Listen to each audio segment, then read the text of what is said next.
Good morning student hope करती हूँ आपका वीकेंड बहुत ही अच्छा गया होगा। आप घर में सेफ होंगे और आप इंजॉय कर रहे होंगे, जो आपको पढ़ाया जा रहा है अच्छे से समझ रहे होंगे। तो स्टूडेंट, आपकी जो 4.5 एक्सरसाइज है वो आपको हाफ करा दी गई थी, तो अब मैं कंटिन्यू कर रही हूँ क्वेश्चन नंबर 12 से, जिसमें कि आपको वेरीफाई करना है A इंटू बी मैट्रिक्स का inverse equal to B inverse A inverse. ये वेरीफाई करना है स्टूडेंट्स। तो वेरीफाई में जैसे कि मैंने आपको पहले भी बताया है कि आपको दोनों साइड इक्वल प्रूव करनी होती है, एक साइड से काम नहीं चलता, दोनों को करना पड़ता है। तो देखिए, आप इनवर्स निकालना सीख चुके हैं पहले से ही, तो मैं एक बार रिपीट कर देती हूँ कि इनवर्स आप कैसे फाइंड आउट करते थे। जैसे मैं पहले इसकी राइट हैंड साइड ले लेती हूँ, उसमें आपको इनवर्स बता देती हूँ, एक बार रिपीट कर देते हैं। इनवर्स के लिए आप क्या करते थे, पहले एडजॉइंट ए और फिर उसके बाद डिटर्मिनेंट ए, दोनों को डिवाइड कर देते थे। और इसके लिए एक कंडीशन होती है इन्वर्टिबल मैट्रिक्स के लिए कि जो डिटर्मिनेंट है मैट्रिक्स का वो हमेशा नॉट इक्वल टू 0 आना चाहिए, या मैट्रिक्स नॉन सिंगुलर होनी चाहिए। नॉट इक्वल टू 0 को आप कहते हो नॉन सिंगुलर, जो डिटर्मिनेंट है वो नॉट इक्वल टू 0 होना चाहिए, ये कंडीशन होती है। तो देखिए, पहले हम डिटर्मिनेंट ही फाइंड आउट करते हैं इन दोनों मैट्रिसेस का। तो डिटर्मिनेंट ए इक्वल टू, जैसे हम ये इसको सॉल्व करेंगे 15 और -14 आ जाएगा, तो ये आया 1, नॉट इक्वल टू 0 है जो कि। ऐसे ही डिटर्मिनेंट भी आप फाइंड आउट करेंगे तो ये आ जाएगा, अगर आप इनको सॉल्व करते हैं तो 54 -56 इक्वल टू -2, जो कि नॉट इक्वल टू 0 है। तो इसका मतलब दोनों का इनवर्स पॉसिबल है। तो अब रह गया एडजॉइंट ए, वो आप किस टाइप से फाइंड आउट किया करते थे, दोनों के कोफैक्टर्स निकालने पड़ेंगे इसमें, A11, A12, A21 and A22। तो देखिए स्टूडेंट्स, साइन का मैंने आपको बताया था, अगर आप इनको ऐड करते हैं इवन आ रहा है तो साइन पॉजिटिव, अदरवाइज नेगेटिव। तो यहाँ साइन पॉजिटिव, नेगेटिव और यहाँ नेगेटिव आएगा अगर आप ऐड करेंगे। ओड आ रहा है इवन के साइन में पॉजिटिव। तो देखिए, पहले मैंने साइन लगा लिए। अब देखिए A11 के लिए क्या आ जाएगा 5। ऐसे ही A12, ये नेक्स्ट एलिमेंट ये वाला है A12, तो ये कैंसिल हो जाती हैं, सामने की रोज कॉलम 2, A12। अब A21 फिर से सामने के रो कॉलम कैंसिल 7। अब नेक्स्ट है लास्ट 5 के लिए, ये आ जाएगा 3। ऐसे ही आप फाइंड आउट करेंगे बी मैट्रिक्स में B11, B12 and B21, B22, तो जो कि हो जाएगा फिर से ये पॉजिटिव, नेगेटिव, नेगेटिव, पॉजिटिव। तो देखिए, बी मैट्रिक्स हमारी ऊपर लिखी हुई है। फर्स्ट आ जाएगा, जैसे सामने अगर 6 के सामने के रोज कॉलम में कैंसिल कर दूं 9, फिर नेक्स्ट एलिमेंट है 8, तो इसके सामने का आ जाएगा 7, और इससे नेक्स्ट क्या आ जाएगा, ये B21 है, फिर से सामने के कैंसिल -8 एंड फिर 9 के लिए आ जाएगा ये कोफैक्टर 6। तो इनको अब आप कैसे लिखते हैं, इनको एक डिटर्मिनेंट मैट्रिक्स में लिख के उनका ट्रांसपोज किया जाता है एडजॉइंट ए। तो देखिए, ये आ जाएगा 5 -2 -7 3 और इसका ट्रांसपोज। ऐसे ही एडजॉइंट बी के लिए भी इसी टाइप से आप लिख देंगे 9 -7 -8 6 एंड इसका ट्रांसपोज। ट्रांसपोज में रोज और कॉलम इंटरचेंज कर देते हैं, तो ये बन जाएगा 5 -2 -7 3 एंड एडजॉइंट बी हो जाएगा 9 -7 -8 6। अब ये जॉइंट ए और जॉइंट बी आ चुका है। इनवर्स के लिए आपको क्या करना है, डिटर्मिनेंट से डिवाइड। तो ए का जो डिटर्मिनेंट आया था वो 1 ही आया था, तो इनवर्स यही का यही रहेगा 5 -2 -7 3। ऐसे ही बी का इनवर्स के लिए जो डिटर्मिनेंट बी आया था हमारा ऊपर, वो आया था -2, तो आप -2 से पूरे को डिवाइड कर देंगे। तो -2 में बाहर भी लिख सकती हूँ -1/2 और बाकी ये एज इट इज। तो ये हमने फाइंड आउट कर लिया इनवर्स। तो स्टूडेंट, राइट हैंड साइड में आपको करना था B inverse and into A inverse, ये आपको फाइंड आउट करना है। तो देखिए क्या होगा, ये बी इनवर्स ए इनवर्स, दोनों को मल्टीप्लाई करना है हमें, B inverse into A inverse, तो जो कि आ जाएगा 9 -7 -8 6 एंड 5 -2 -7 3, बाहर -1/2। तो आप जब इसको मल्टीप्लाई करेंगे, बी इनवर्स है तो मैंने पहले बी इनवर्स ही रखा है, आप ध्यान दीजिएगा इस बात का। तो अब इनको मल्टीप्लाई करते हैं, ये आ जाएगा -1/2, मल्टीप्लाई में कॉलम और रो 45 एंड प्लस 16, फिर इसी को ही नेक्स्ट से करेंगे तो ये आ जाएगा -35 एंड -12। नेक्स्ट आ जाएगा ऐसे ही, नेक्स्ट को हम मल्टीप्लाई करते हैं तो नेक्स्ट कॉलम से इसको मल्टीप्लाई करेंगे, -63 एंड -24, 49 एंड +18। तो स्टूडेंट ये आ जाएगा और इसको आप सॉल्व करेंगे तो -1/2 और इसके बाद ये हो जाएगा 61 एंड -47 -87 एंड ये हो जाएगा 67। तो ये आ चुका है। 2 से डिवाइड और कर देंगे इसको पूरे को तो ये 61/2 -87/2 एंड 47/2 -67/2। तो ये आ चुका है और ये हमने की है राइट हैंड साइड। और लेफ्ट हैंड साइड में पहले ए और बी को आपको मल्टीप्लाई करना है, फिर जो मैट्रिक्स आएगी उसका आपको करना है इनवर्स। तो ये दोनों साइड इक्वल आनी चाहिए। तो ये मैंने आपको राइट हैंड साइड सॉल्व करके बता दिया, लेफ्ट हैंड साइड बिल्कुल इसी टाइप से होगी। तो ये आप खुद एक बार कीजिएगा, प्रैक्टिस होगी आपकी। तो अब हमारे यहाँ नेक्स्ट क्वेश्चन पर देखिए स्टूडेंट्स। नेक्स्ट क्वेश्चन में आपको ये गिवन है ए मैट्रिक्स ये है और आपको A² plus small a into capital A matrix plus B identity matrix ये 0 के इक्वल गिवन है। तो आपको इस क्वेश्चन में करना क्या है, स्मॉल a एंड b की वैल्यू फाइंड आउट करनी है हमें। तो देखिए स्टूडेंट, सभी वैल्यूज निकालकर आपको इसके अंदर पुट करनी है और फिर कंपेयर करेंगे। पहले हम फाइंड आउट करते हैं A²। ध्यान दीजिएगा, मैंने आपको पहले भी बताया था A² के लिए आपको a इंटू ए मल्टीप्लाई करना होगा। कई स्टूडेंट क्या करते हैं, सभी एलिमेंट्स का स्क्वायर कर देते हैं, जो कि गलत है।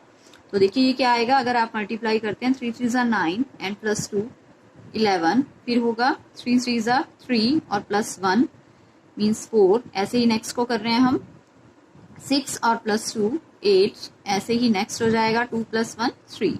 तो ये A² आ चुका है। अब ये सारी वैल्यूज आपको ऊपर पुट करनी है। A² लेफ्ट हैंड साइड में ले रही हूँ 11 8 4 3। अब स्मॉल a इंटू जो ये आपको दिया हुआ था स्क्वायर मैट्रिक्स A, इसमें को आपको A से मल्टीप्लाई करना है। तो ये हो जाएगा 3a and 2a a and a। ऐसे ही आइडेंटिटी मैट्रिक्स को आपको मल्टीप्लाई करना है B से, यानी B 0 0 B और इक्वल टू ये है 0 मैट्रिक्स।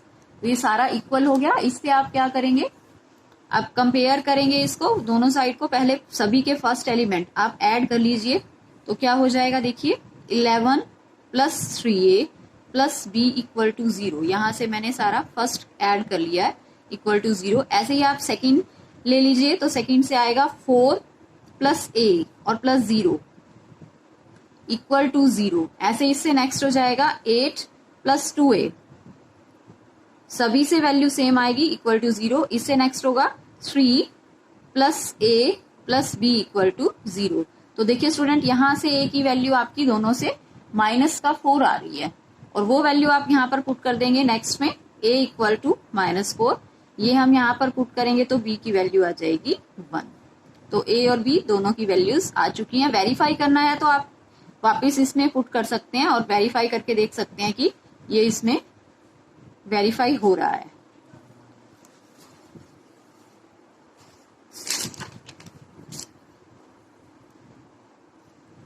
इसके बाद नेक्स्ट है स्टूडेंट, नेक्स्ट क्वेश्चन इंपॉर्टेंट है काफी, ध्यान से देखिएगा आप कैसे करना है। ए इनवर्स फाइंड आउट करने का एक और मेथड हम कर रहे हैं जिसमें कि आपको ये इक्वेशन दी हुई होती है।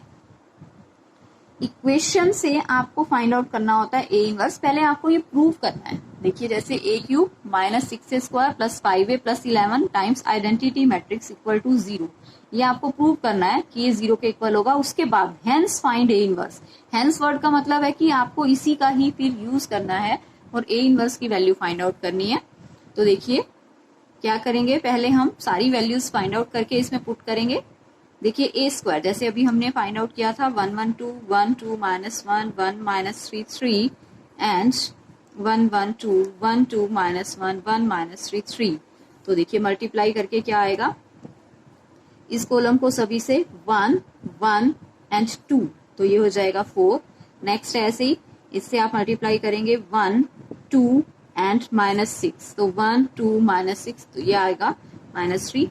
नेक्स्ट है 2 -1 एंड 6, 2 -1 एंड 6, इसको सॉल्व करेंगे तो ये हो जाएगा 8 -1 7।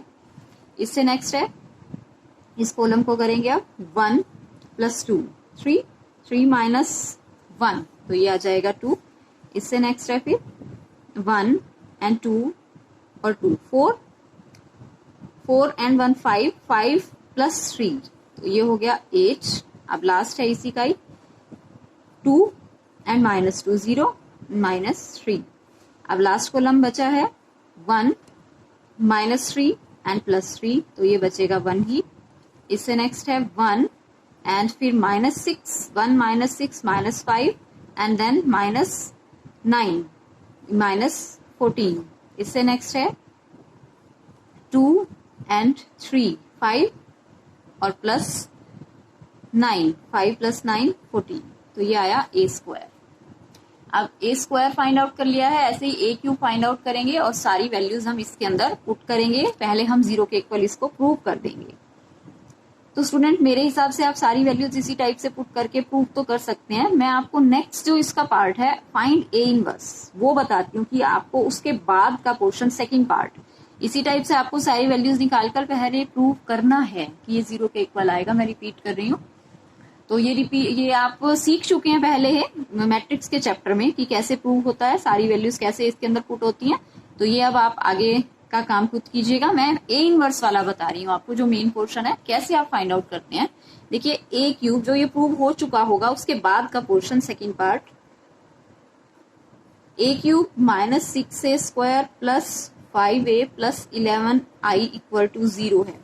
तो इससे आपको a−1 कैसे फाइंड आउट करना है, आपको इसको करना होगा पूरे को एक बार a−1 से प्री मल्टीप्लाई या पोस्ट मल्टीप्लाई, आप कुछ भी कर लीजिए, एक ही बात है।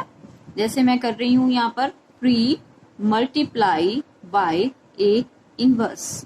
तो देखिए क्या होगा, सभी को a−1 से मल्टीप्लाई कर रहे हैं, a−1 × a³, 6 a−1 and a² है, फिर 5 a−1 a and 11 times a−1 and identity matrix = 0 ये आ जाएगा। तो देखिए स्टूडेंट ये बन जाएगा a² -6 और इसको आप अगर करेंगे बेस सेम है, पावर्स ऐड हमारा रूल है, तो ये 6a और +5 आइडेंटिटी एंड +11 और आइडेंटिटी का मतलब यहाँ 1 होता है, तो ये a−1 ही रह जाएगा = 0 है। अब देखिए आप अगर a−1 की वैल्यू फाइंड आउट करना चाह रहे हैं, इन तीनों को मैं उस साइड लेकर जा रही हूँ। 11 a−1 = a² negative, 6a positive and 5i ये आ जाएगा स्टूडेंट। तो देखिए a−1 की वैल्यू यहाँ पर क्या हो जाएगी, 1/11 टाइम्स -a² + 6a - 5i ये हो जाएगी a−1 की वैल्यू, जिसमें कि अब आपको ये सारी वैल्यूज पुट करनी होगी। a² अभी हमने ऊपर फाइंड आउट किया था, a गिवन था, आइडेंटिटी मैट्रिक्स हमें मालूम है क्या होती है। तो ये सारी वैल्यूज देखिए हम यहाँ पर पुट करते हैं। a−1 की वैल्यू हमने ये फाइंड आउट की है -1/11, मैंने माइनस साइन कॉमन ले लिया है, a² -6a + 5i। तो देखिए सारी वैल्यूज हम पुट करेंगे इसके अंदर, -1/11 as it is and a² की वैल्यू हमने फाइंड आउट की थी 4 3 4 -3 7 2 8 -3 1 -14 एंड 14 ये था a²। फिर a से मल्टीप्लाई करना है आपको, a को मल्टीप्लाई करना है 6 से, तो ये मैं मल्टीप्लाई करके लिख रही हूँ 6 6 6 and 6 12 -18 and 12 -6 18 and 5 time identity matrix 5 0 0 0 5 0 and 0 0 5। तो ये आप इसको सॉल्व करेंगे तो स्टूडेंट ये क्या आएगा, a−1 आ जाएगा। तो ये मेथड है a−1 फाइंड आउट करने का दूसरा तरीका है। जो भी आपको इक्वेशन ये देते हैं उसको आपको a−1 से प्री मल्टीप्लाई या पोस्ट मल्टीप्लाई जो भी आप कर सकते हैं, सेम ही आंसर आएगा। तो ये करना है, इंपॉर्टेंट है, तो आपको ध्यान देना है इस क्वेश्चन पे। इससे नेक्स्ट क्वेश्चन है लास्ट, हमारे अब 2 रह गए हैं, ये ऑप्शन वाले क्वेश्चन है। स्टूडेंट देखिए इसमें आपको क्या रखा है, अगर A है 3/3 ऑर्डर की स्क्वायर मैट्रिक्स, तो जॉइंट A का डिटर्मिनेंट किसके इक्वल होगा। स्टूडेंट क्या होता है कि जैसे मैंने आपको पहले भी बताया था, कॉम्पिटिटिव एग्जाम में अगर ये चीज आ जाती है तो आप देखें जॉइंट ए निकालने के लिए पहले आप सारे को फैक्टर्स निकालेंगे, फिर उसका ट्रांसपोज करेंगे, फिर डिटर्मिनेंट निकालेंगे। तो देखिए इसके लिए एक डायरेक्ट ही फार्मूला होता है। अगर एडजॉइंट ए का डिटर्मिनेंट फाइंड आउट करना है, एन ऑर्डर की मैट्रिक्स है, तो आंसर होता है एन ऑर्डर के लिए determinant A raise to power N minus one. Means जितना आपका ऑर्डर होगा डिटर्मिनेंट ए की पावर उतनी ही कम हो जाएगी। मीन्स इसमें अगर 3/3 है स्क्वायर मैट्रिक्स का ऑर्डर, तो आंसर आएगा डिटर्मिनेंट ए का स्क्वायर। तो कॉम्पिटिटिव एग्जाम में आपको ये निकालने की बजाय, एडजॉइंट ए का डिटर्मिनेंट निकालने की बजाय, अगर आप ये निकाल देते हैं, पहले डिटर्मिनेंट ए निकाल दें फिर उसका स्क्वायर कर दें, तो काफी इजी रहता है। देखिए कितना फर्क हो जाएगा, को फैक्टर्स नहीं निकालने पड़ेंगे, ट्रांसपोज नहीं करना पड़ेगा, डायरेक्ट आप यही निकाल देंगे। तो इसका आंसर ये होगा। इसका लास्ट है, लास्ट में आपको कह रखा है ए एक इन्वर्टिबल मैट्रिक्स है, ऑर्डर है जिसका 2, देन डिटर्मिनेंट ए इनवर्स की वैल्यू, तो इसका ऑप्शन आएगा 1 अपॉन डिटर्मिनेंट ए।